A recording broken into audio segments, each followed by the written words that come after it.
le titre original du film est Heldin, qui signifie en allemand héroïne. Héroïne, attention, faut bien s'entendre, il s'agit du féminin de héros et non pas de produits prohibés.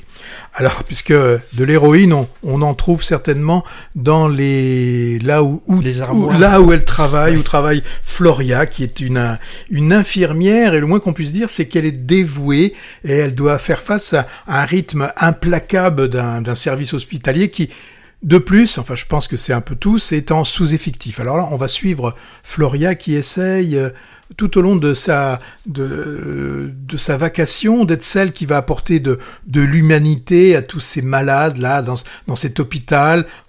On est dans la fin de l'après-midi, on pense qu'on est un peu en automne ou en hiver. Alors ça va aussi bien dans des patients de la vieille dame perdue qui est sortie de son EHPAD et qui se demande là où elle est, ou à l'extrémité, on a un autre homme qu'on va découvrir qui est lui habitué à ce qu'il soit servi et qui prend vraiment le personnel hospitalier comme des domestiques. Alors Floria, elle court, elle monte et descend des escaliers quand l'ascenseur pour elle ne va pas assez vite, et elle doit rester d'une vigilance extraordinaire pour pour préparer tous ces médicaments qui vont soulager toutes les personnes qui, pour certaines, sont vraiment dans un état terminal. Alors Floria, elle essaie de pas s'attacher, c'est une professionnelle, mais difficile de ne pas le faire, par exemple devant ce vieil homme qui tout au long de la journée attend cette chirurgienne qui, elle, bloquée dans son bloc opératoire, devrait passer dans la journée, mais est-ce qu'il la verra? Voilà, cet homme passe sa journée dans l'attente. Alors le film est réalisé par une femme, par Petra Blondina Volpe. Et je sais pas, j'ai pas été regarder ce qu'elle avait fait avant, mais pour moi c'est un nom qui ne me dit rien. Et le film qu'elle nous propose là en première ligne, c'est vraiment un drame humain, mais vraiment dans le sens le plus noble du terme. Floria, la réalisatrice va être capable de suivre donc ce personnage, je l'ai dit, qui se retrouve avec une réalité assez dure, puisqu'on est dans un sous-effectif, et là on la voit suivre cette femme qui, au fur et à mesure de la journée, on la sent aller vers un épuisement, puisque elle a cette pression qui est bien mise, qui nous est bien mise devant les yeux de toute. Alors que le film, il dure, j'ai pas regardé, il dure 1h30. Sa vacation doit durer peut-être 6 heures, je le sais pas. Mais là, tout est condensé. On la suit pendant toute cette période. Alors, on a une mise en scène qui est très attentive aux détails du quotidien. Cette mise en scène, elle met en lumière cette humanité, c'est sûr, qu'a Floria. Alors toutes les scènes sont souvent filmées, rythmées dans cette urgence, je le dis, avec ces escaliers, là, ces sonnettes. Alors on n'est pas dans les trucs des inconnus, là où il y avait Marie-Thérèse qui laissait sonner. Là on la sent par moments, elle doit faire autre chose, elle hésite, mais finalement elle y va. Alors ce qu'il y a de bien aussi avec ce film, c'est que la réalisatrice, elle évite le pathos. Elle est dans la réalité. Elle est dans la réalité, mais elle y introduit une certaine pudeur. Cette pudeur souligne la force et la fragilité de cette héroïne.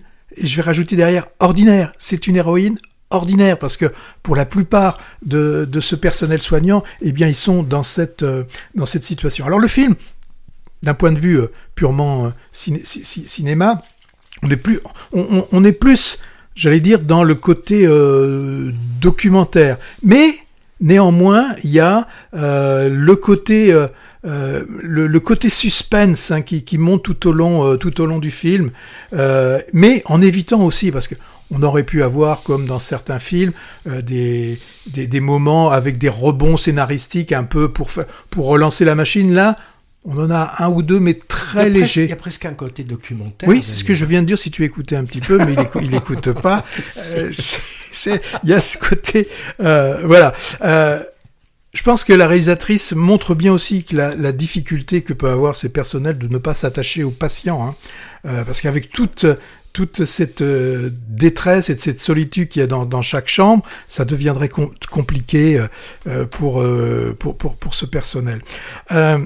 Voilà, moi je trouvais que c'était un film, je le redis, hein, sans pathos, sans manichéisme, avec... alors il y en a pas beaucoup, mais il y a une scène ou deux d'humour autour d'une montre. Ça, c'est marrant. Et quand on voit justement à ce moment-là une autre infirmière qui éclate de rire, vu la situation qui n'est pas si drôle que ça, mais dans le film, franchement, elle est... Bon, un film... Voilà, un film qui vous remue, qui vous tient en haleine. Et j'ai oublié de le dire, l'actrice principale, Léonie Bénèche, on l'avait vue, on l'avait adorée dans un autre film qui était la salle des profs l'an dernier. Allemand, je crois. Oui. Ouais, immersion dans le quotidien, haletant de cette infirmière d'un pied de la Suisse, un après-midi jusqu'au soir, et où on la voit sans cesse dans l'urgence. Hein. Alors elle interagit avec des patients, leurs familles, certains gentils, d'autres moins, des collègues, des stagiaires, des médecins compréhensifs ou pas. On a une collection de scénettes comme ça en apnée, avec de rares moments calmes, un condensé qui passe en revue, alors peut-être on pourrait dire artificiellement, hein, tous les cas de figure qu'une professionnelle de santé comme elle peut rencontrer. Hein. Ben oui, tout est dit de l'intention fort louable de rendre hommage à cette profession à travers le portrait de cette jeune femme au travail, avec le titre original que tu disais, Héroïne. Hein. Les gestes techniques aussi, l'actrice a dû apprendre des gestes techniques incroyables, hein. La gestion de plein d'urgence à la fois, la frustration de ne pas faire ce qu'il faudrait, tout est là.